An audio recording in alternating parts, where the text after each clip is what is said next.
সালামু আলাইকুম। তোমরা দেখো, আজকে যে টপিকটা শেখাবো সেটা হলো ডিএনএ ভাইরাসগুলো মনে রাখবো কীভাবে। তার একটা শর্টকাট টেকনিকের সাহায্যে আমরা মনে রাখতে পারবো। খুবই মজার একটা টেকনিক।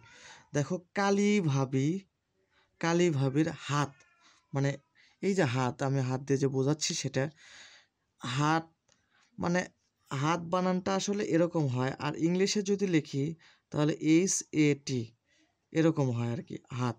সেটা লিখছি হাতটি ভারী। ঠিক আছে, কালী ভাবির হাতটি ভারী। তাহলে দেখো, কোলিফাস ভাইরাস, কালী মানে কোলিফাস ভাইরাস, ভাবির মানে ভ্যাকসিনিয়া ভাইরাস, এইস মানে হাতটি।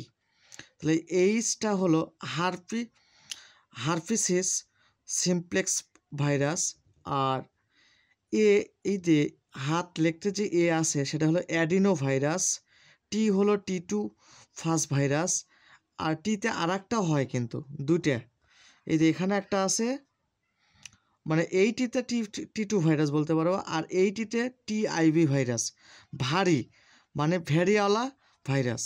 ঠিক আছে, এই শর্টকাট টেকনিকটার সাহায্যে তোমরা ডিএনএ ভাইরাসগুলো অনেক সময় কনফিউশনে পড়ে যাও, তাহলে খুব সহজে মনে রাখতে পারবে। ধন্যবাদ, সবাই ভালো থাকো, আল্লাহ হাফেজ।